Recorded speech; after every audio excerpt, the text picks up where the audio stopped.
Good morning, everybody. Welcome to the Rangers Review morning briefing for Wednesday, the 28th of December, and it's game day. Rangers are back in action tonight. Cannot wait for it as Motherwell come to Ibrox. We're here to talk all about the match with myself, Derek Clark, and I'm joined by Joshua Barrie. How are we getting on, Joshua? Yeah, good, Derek. Looking forward to it. Rare to not have a Boxing Day game, isn't it? So looking forward to getting back to the football tonight. Yeah, I'm not a big fan of moving around games. I'm a traditionalist. I like games on Boxing Day, if I'm being honest. And New Year's, well, not too fussed about the second. It means that if you wake up on New Year's Day with a stinking hangover, then you can just sleep it off, sort of thing, and then you've got the game to look forward to on the second. But Rangers have got big match tonight against Motherwell. As Stevie Hamill brings his side to Ibrox, Michael Beale looking to make it 4 wins out of 4 as Rangers manager. He conducted his press conference yesterday alongside Scott Arfield. Some interesting takeaways from it, Joshua. Yeah. He touched on a number of different things as he did last week as well. I really love listening to him, to be honest. He gives out a lot of information, but you can sit there and you can listen to him talk about football for hours on end, I think. But lots of interesting notes.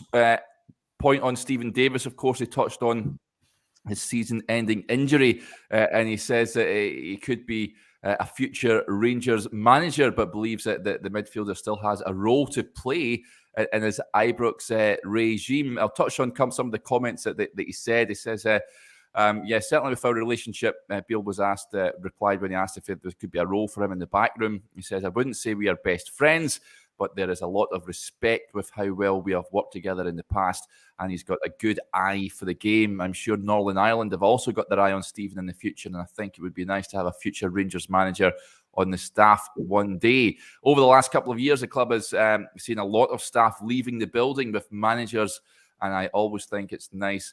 You should have a manager in waiting, whether he is the next manager or whether he is just on the road to being it. I think succession planning for the club, that would be ideal. And then went on to add, I think there are quite a few senior players and ex-players with their eye on this job in the future. Stephen has the manner of someone who is very thoughtful, quiet. He doesn't speak unless he needs to speak. So when he does speak, people tend to listen. I think Stephen, if he wanted to go down the manager route to any of the clubs he played at previously, would help him as well. So we're not the only ones that would love Stephen Davis, but we do love him here. What do you make of that?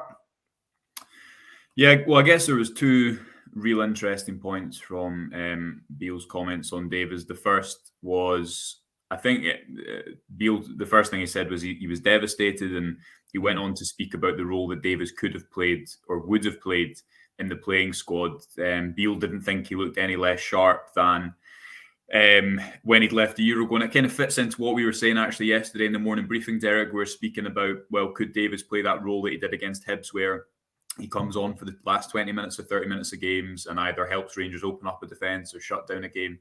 And that's exactly what Beale said. He said, look, football games now with 5 subs, you don't always have to play for the full 90 minutes. He very much believed that Stephen Davis still had a role to play. He was asked if that meant that the injury meant that Rangers would be provoked into signing a midfielder, which is obviously the question that everyone is asking. And he said in response to that, we might already have been looking, which I think is what supporters will want to hear, because Rangers really need a midfielder, regardless of whether Stephen Davis has had that obviously terrible injury or not. Yeah. And then you're right, he makes those comments about keeping him around the building. Now, the discussion about kind of ex-players going into coaching, I think sometimes gets a bit caught up, because we tend to think of it as a jobs for the boys situation, which obviously with Davis, I think what it obviously wouldn't be. What Beale is suggesting is the type of role that he fulfills in the squad, the importance of kind of having continuity in the building. He said something along the lines of, the club have already had a plan for Stephen, which I think tells you already that was maybe in the works. And again, there's a difference between an ex-player thinking they can go and be a manager right away, or an ex-player wanting to earn their kind of corner, like Steven Gerrard did by going to the Liverpool under-18s when he'd retired initially. So it'll be interesting to see what happens there with Davis. And but for me, the most interesting part of the press conference probably was that conversation about midfielders. The fact that Beale said himself it's an area where there's quite a lot of uncertainty. There's a lot of players out of contract, a couple of players whose loan deals are coming up. If you look at whose Rangers midfield options are next year, you've got Lundstrom and Kamara. I think that's all. And Beale went on to say Glenn Kamara's linked to a different club every few days, which was an interesting comment. But regardless, Rangers need a player in that position, absolutely, and I think that's confirmation that that's what they're going to target in January. Yeah, he touched on. He was asked if you'll get another contract as a player. He did say all those things will be discussed. In terms of me, he was going to be a key player between now and the end of the season. So I'm gutted we've lost him. I'm gutted for Stephen Molinette, myself. Obviously, given the age he's at, we'll have a decision to make. I think that's fair to say, but it's his decision to make. Having seen him in the last 2 games since I returned, I think he had at least 18 months left at this level. Certainly now with 5 subs. Listen, it'll be interesting. I know there's some comments coming in saying they should not, they shouldn't give contracts out based on sentiment. And it was interesting. Scott Arfield speaking as well about his contract situation. Joshua, very honest as Scott Arfield normally is with regards to that as well. Touching on that, he said that.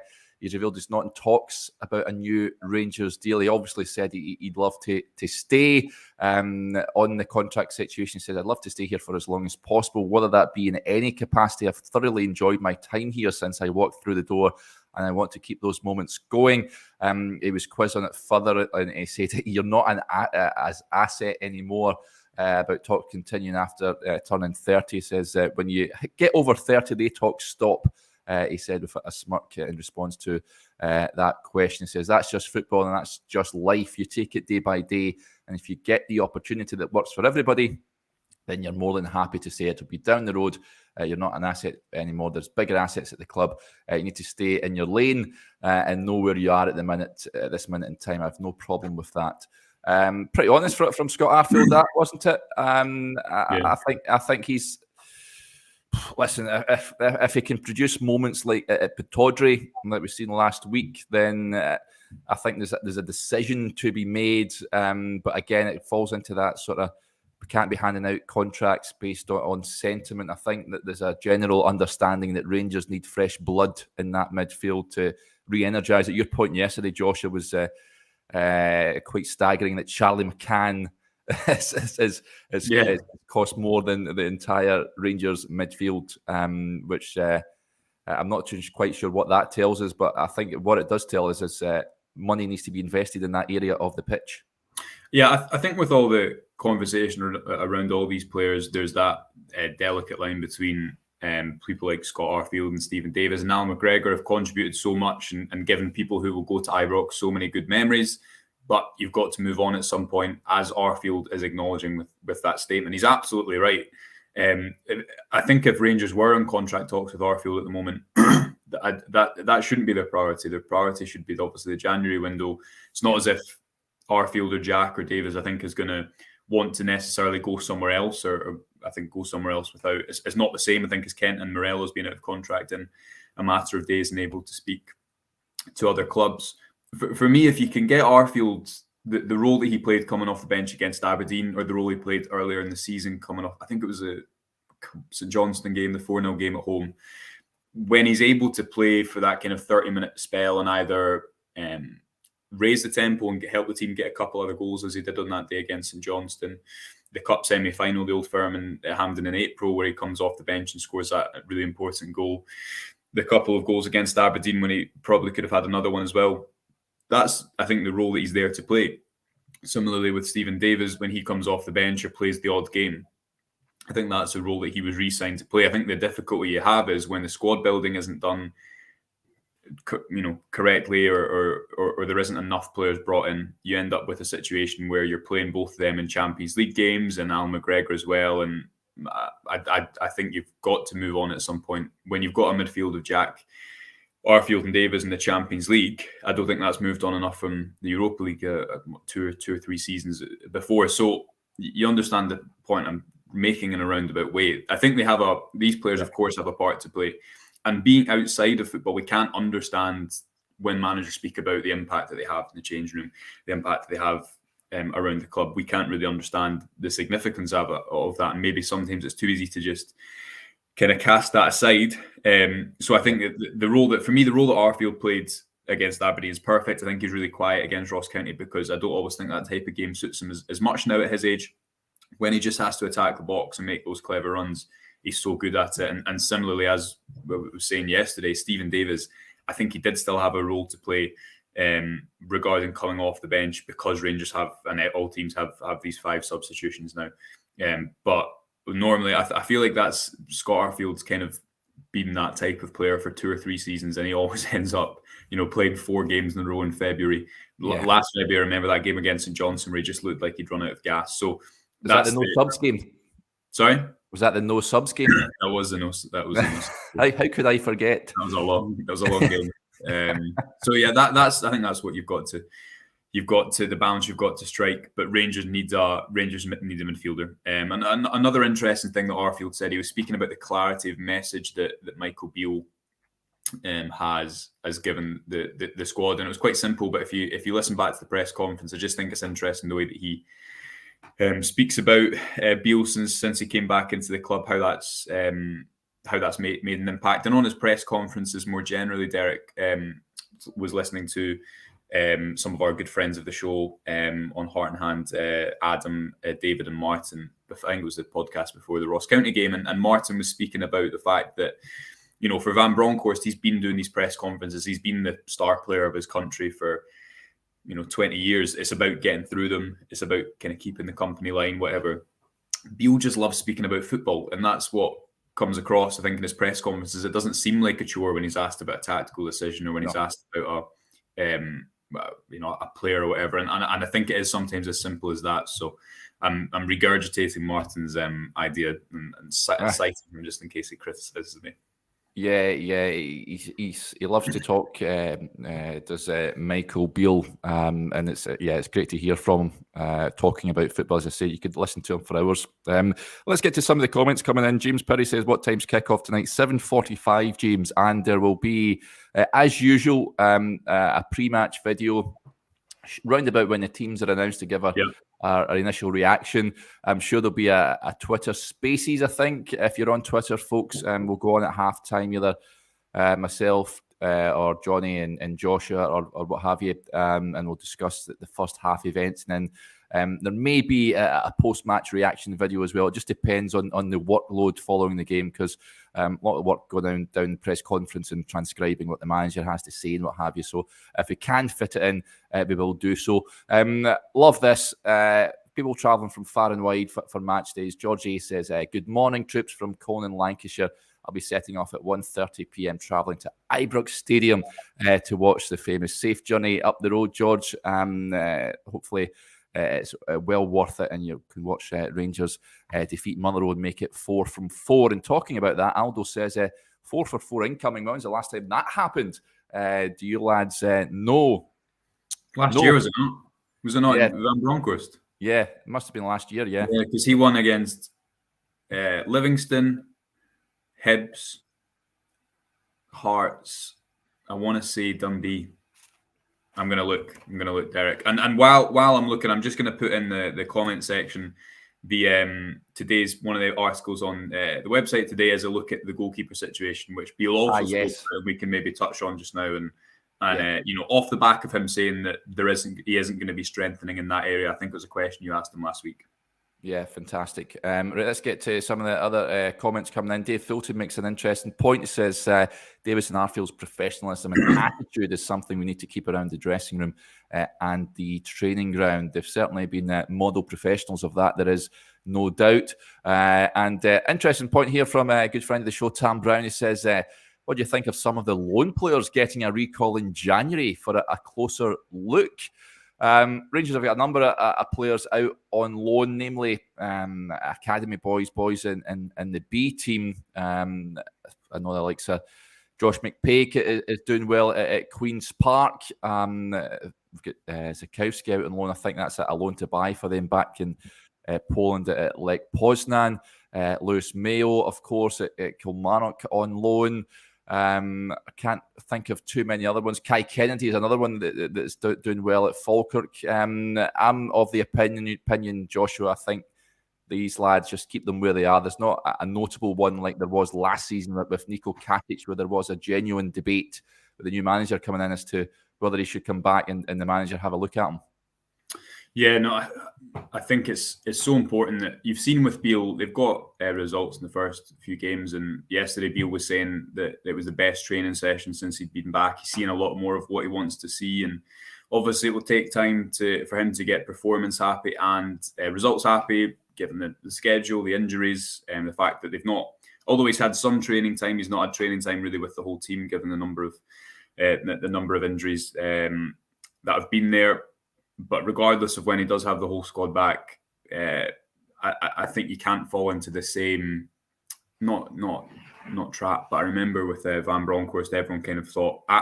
So I guess the European run did that he had given the squad kind of a second wave of a second cycle, if you will, which he did to get them to that European final. After that, obviously, in hindsight, it was time to refresh a bit more. And Beale will know that he needs to get players in, that he needs just fresh blood. I thought he made a really interesting comment at the start of his press conference yesterday. I'm just going to pull it up, Derek. It was when he was asked about his backroom staff, and he was speaking about how his backroom staff work in units. I think he's with the attack, Banfield is with the defence, and Matthew is with the midfield. Could be wrong. But it is, and obviously Colin Stewart, the goalkeepers, which is what happened last time, and there'll be a more emphasis on those coaches building relationships or eating specifically with those players at mealtime, which is something that happened under Steven Gerrard. But just at the end of his answer, he says, it's very handy to have the experience around me because they are new. Maybe I have to explain it as how tough it is to them to go up to Pittodrie, and they can be a bit more free in their thoughts and a bit different to myself. I thought that was just an interesting example of Rangers went with an offensive team up to Pittodrie. It didn't really work because they had to come from behind. But I guess that was quite telling that Rangers didn't, move Malik Tillman up a line and bring in an extra midfielder as they would have done, in my opinion, under Gerrard. I think he did that a lot, pushing Aribo into the front line. I think it's the same with players. You need freshness, and you don't only need fresh squad players, but you need fresh starters who can come in and these games that players like Kent and Morelos have played about 15 to 20 times now, you need freshness in there. So as much as it is important to look within the squad and get the best out of players, up the value of players who have fallen off, Beale will know that he needs others to come in. And I think that fits into the goalkeeping conversation as well, but it doesn't look like that's going to be addressed in January. But the piece that I've got on the website today, Derek, looks at these numbers that Johnny was kind of discussing yesterday. We've already had them on the website, but it's a bit more details, looking at perhaps when the preventable goals have went in, if they've actually cost points, how that compares to last season. Quite a deep dive look at the numbers. So head over to the website. I'll put that in the comments section as well, and you can read a bit more about that. Yeah, fantastic. Right, let's talk about the potential team tonight. Lots of comments coming in about what folk would like to see in the lineup tonight. Now, Michael Beale touched on the injury front. He said Roof and Cholak have trained, so it's up to me if I select them or not. It's fair to say they're not 100% fit because they have been out for a while. In Kamar's case, a lot longer than Antonio, but they've trained the last 2 days, which is pleasing. It's a case of whether I need them now or I can top them up before a big January, a huge January. He also said John Suter isn't a million miles away either. We should see him at the back end of January, which is good news. He's going great guns and is out on the grass now, although he's not training with the first team yet. He's in a good place, so I'm delighted with that. Alan McGregor is fine. He's just had the sniffles, but he's fine now. We've had a few players off with it. He was also asked if Bonner's back. He says, yes, he's been training. He arrived back yesterday, trained today and looked in a great place. He's just had a big experience again, getting to another semi-final in his first World Cup. He's come back in a really positive place. We're slowly but surely getting back to where we need to be. It's the biggest group of players that I have had since I returned in terms of training. So positive news on the injury front, Joshua. I think the big news is, there's a couple of points there. We'll touch on Bonner first. Yeah. Does it come straight back into the team? I mean, Adam Devine, for me, is... I know he's out of position, but I don't think he's done anything wrong and deserves to be dropped for Wednesday. On the other side, of course, you've got a guy who's helped Croatia reach third place in the World Cup. But I think that's a bit of a selection dilemma for Michael Beale tonight. Which is what he wants, and he's not really had that so far, has he? He said himself that Adam Devine will go up 25% if he was on the right, because when he gets into these positions, he's not on his stronger foot. I think he's actually still done pretty good, considering he's been on his weaker side. So it would be harsh to drop him, but also if you are getting your fullback into those high areas, if you think of the kind of crossing or cutback opportunities that Barisic would have, he's probably going to better advantage of them again, just purely because that's on his stronger side, and that's really his skill set. That's what's kept him in the Rangers team for all these years, is final ball. So that's a difficult one. Part of me thinks it might just be Barisic. I agree it would be harsh on Devine, but I think especially looking forward to the Old Firm, it'll probably be Barisic in that position. Across the back, I think it remains Goldson and Davies, and I think it has to going forwards. I thought the team looked more settled with them there. They've only played a handful of games together. They both looked tired towards the end of that Ross County game, but you'd expect them to, having given the injuries that they've had. In front of them, does Ryan Jack come back into partner Glenn Kamara? I think Kamara's a certainty, and I think Kamara's looked a lot better under Beale. Similarly I actually think Morelos has looked, I'm not going to say good yet. I thought against Hibs he was good. I thought against Aberdeen he really faded in the second half, and he still doesn't look 100% fully fit or as sharp as he could look. And Ross County, when he came off the bench, although he didn't do too much, I thought you saw the benefit of a striker who can play that, who can just take the ball into feet. Sakala isn't that type of player, and you've seen that in the first half when the ball broke down a lot with him. So I think you need that up there, and it'll be interesting to see. I don't think him and Čolak will start together tonight, but I think they will at one point. So I don't think there'll be many surprises in the starting lineup, maybe aside from Borna Barisic. It's obviously going to be Kent and Tillman in behind the centre forwards. I guess it's just a question of whether they go with Sakala and Morelos again, or someone like Lowry gets their opportunity, which he hasn't had so far. Yeah, RFC 56 has pulled you up on your Morelos comment. Says Morelos looks great. Lol. Listen, I think he's been okay under Michael Beale. Contextualise it with the fact that he was injured. I think it was the Aberdeen game. Yes. So I just think sometimes when there's a run of fixtures, you need to contextualise it and look at. Again, when the Ross County game, I don't think Morelos came on and was fantastic, but I think what you saw was that you saw the benefit of Rangers having a forward who they could play into his feet, as opposed to Sakala in the first half, who, although he gets that assist, I don't think he looks as comfortable with his back to goal. So yeah, we'll see who starts tonight. I do think against Hibs, Morelos looked a lot better. We'll obviously see if that continues, because we know the type of season that he's had. I'd be surprised if Čolak and Roof start, purely because of the kind of lack of game time. But if you have them two back in the squad, you have Barisic back, it starts to look a whole lot healthier, the kind of complexion. And that means Beale will start to have to leave people out, which again is what he wants. Something that he's really emphasised so far is the need for competition. Again, maybe something we don't think that much about from the outside, but the need for competition to drive players to better performances. Obviously, the example at the moment is James Tavernier right back, but I think that'll extend all over the pitch once he has some options back on the bench. Yeah. I'll be interested to see if Roof is one that I'm sure, whether he's in the Matchday squad or not, or whether Michael Beale is confident enough. I think Antonio Čolak is a definite squad member. Whether he starts or not remains to be seen. Positive Vibe says Čolak and Morelos and Kent up front is how I would go. I think people have been battering on for that for some time since Antonio Čolak joined the club. Joshua, a front two of Čolak, Morelos, and I think his initial unveiling, Michael Beale did say he'd like to see the both of them play up front. Whether we see that or not remains to be seen, but I think we will see Čolak at some point tonight. With again one eye on that game on the 2nd of January as well. But I mean, he's not played for Michael Beale yet, so it's going to be interesting to see if he fits into the system. Yeah, well, and Beale said after the game against Hibs that Morelos and Čolak would have started together. Obviously, Sakala hadn't played much football by that point. I think it suits them when they have to. Beale's spoken about wanting to play in and around the opposition box, and neither Morelos or Čolak. I think Morelos more than Čolak, but they're not strikers who are. The main strength isn't running in behind. Maybe Morelos is a little bit, but neither of them are really, really quick. Morelos naturally wants to come towards the ball, I think, more often than running behind. And Čolak obviously is a real penalty box player, although he can we've seen him contribute at points outside of it.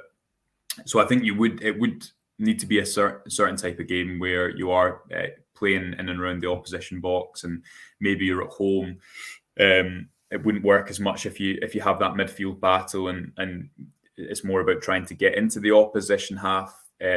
Roof obviously adds another dimension if he can play, because he's done it with Morelos before, and we know kind of what he can bring. But I think until he plays a couple of games, that conversation can kind of be parked, given the last 6 months that he's had. And Kent, I tweeted out a graphic yesterday of the passes that Kent had received in the first 3 games under Beale compared to the last 3 games under Van Bronckhorst. And it's one of these visuals that I think sometimes you can speak a lot about something, but the simplicity of just looking at the area is quite interesting. And I think the freedom that he's been afforded, although he's not always had the end product yet, always providing that extra man in midfield, I think you're starting to see the benefit of that as well. I thought in the first half against Aberdeen, again, without much end product, I thought he was really good. So you don't want him to drop too deep for me, but you see the benefit for the equalising goal when he can kind of get isolated against the man at the edge of the box in a good central location. So I'd be surprised if it's Morelos, Kent and Čolak tonight, but I think going forward, that looks like what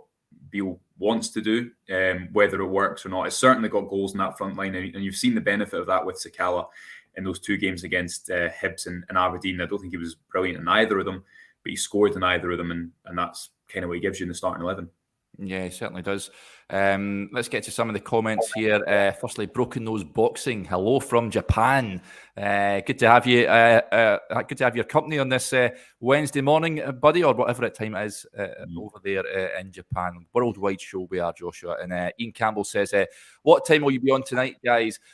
Usually when the teams drop, Ian, which will be approximately 6:30, I'd imagine. So between then and 6:45, I think, is when we'll try and go live. So if you're a subscriber to our YouTube channel, make sure you click on the bell so that you'll get a notification when we go live, and you can tune in from there. We're also on Twitter and Facebook as well. And your goalkeeping article, Joshua, a good friend of the show, Denzel, gets in touch on that goalkeeping situation. He says it's bewildering.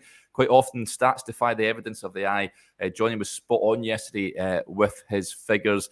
I think a lot of supporters feel that it is an area of the pitch that needs strengthened. Michael Beale, as we've touched on, has disagreed with that. He says it's not an area that he's looking to improve in January.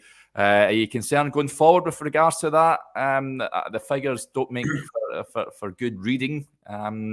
Will it improve? I know there was some comments yesterday saying that once there is a stable backline in front of the goalkeeper, it should help those figures somewhat. Yeah, well, these figures are just kind of, regardless of that, the chances that have been conceded. You can say obviously they might concede less chances, but it's just looking in isolation at the impact of their saves, and it's explained in the piece which is on the website and in the comment section as well. Last season, McGregor's mistakes, to my memory, cost points at Ross County away, Hearts, Motherwell at home, Hearts at home, and I guess you could argue in either Old Firm game a defeat, especially the 2-1 defeat. I think it was the equalising goal he kind of spilled. So the goal wasn't a mistake, but in the lead up to that, he probably should have done better. This season, I don't think his mistakes, not mistakes, but maybe saves you'd expect him to do a bit better with, have cost that many points. For example, the goal against St Mirren when Rangers draw 1-1, there's nothing you can do about that. It's from 2 yards out. There is a couple of other examples from games that Rangers win where he's not made saves that you'd expect him to. But the article kind of tries to look a little bit beyond the number of McGregor's just cost this many goals, because I don't think it's always quite as simple as that, although this stat is, again, as you'll see in the piece, it gives a lot of context, and it's StatsBomb are kind of the best data company for a reason, because of the depth they go to, looking at lots, not just location of shots, but where the defenders are, the power of the shot, etc., etc. So I guess it's the balance. Do you think that McGregor can come and have a purple patch to the end of the season. Beale was very complimentary of McLaughlin yesterday, who came in and had a clean sheet, which is right. And before McLaughlin had that kind of horror show in the Old Firm, that was almost his reputation, as he hadn't been tested really as number one yet. But if you think back to the start of the 2021 season, he had 7 clean sheets in a row or something. He'd always came in and been a solid player for Rangers the season after. And I think part of the reason Rangers wouldn't sign a keeper is because they'd have to move one on. If you have McLaughlin, McGregor and someone else there, and you send Robbie McCrory out on loan, that's a lot of wages in the goalkeeping spot. And 3 people who would probably want to be number one. So I don't know how that would work. But yeah, hopefully the article gives a bit of context to it, because we saw the benefit when McGregor had that season in the last title winning campaign. You saw the benefit of when a goalkeeper performs above average, and it does win you points. As I say, I don't think this season it really has lost Rangers many points. Maybe you could argue against, I think it's St Johnstone. Some of the numbers suggest he could have done a bit better there. But yeah, it's all outlined in the piece, and I'll let people make up their minds for themselves. Yeah, who starts in goal tonight, Joshua? I think McGregor does, because I think he's number one. He's the person that Beale's chosen from the start. Aside from that period at the start of the season when McLaughlin played, it's been McGregor. So I think he will be in goals, and I think he'll continue to be in goals unless I don't know, he's injured or something happens. Beale also, I don't know, because at the start of the last season, McLaughlin did play a few games, so maybe he'll just try to keep McGregor fresh in a way and not have him play as many games, because we know that he can still make these big saves in these moments. The performance at Anfield this season, I thought it was a fantastic performance. He saved a number of shots. I think it's from Mo Salah in particular. Maybe it was Nunez, but one of Liverpool's forwards on that day. We know he can still do it in those big moments. But I think over the course of the season, we saw last season that he made a number of costly errors. So maybe Beale will try to keep him fresh by putting McLaughlin in for games like Ross County away, which, again, aside from that Old Firm game, he's always been pretty dependable. So maybe that's what Beale's thinking he's going to try and do. Yeah, it'll be interesting to see who starts between the sticks tonight and outfield as well. That'll do us this morning, folks. Like I say, we will be back for a reaction to the team video a little later on tonight. If you're making your way to Ibrox, then safe journey. Hope your team wins later, and hopefully you can join us a little later on. Thanks to Joshua, as ever. Everyone for interacting with the show. It's greatly appreciated. Just a reminder, you can see a little ticker below. We've got the Christmas offer on the website just now, where it's £1 for 2 months worth of content, or you can take out our annual subscription, which offers is just £26 for the entire 12-month period, which is 25% off. So if you want to take advantage of that, head over to rangersreview.co.uk/subscribe for all the details. Okay, we'll speak to you again a little later on, but bye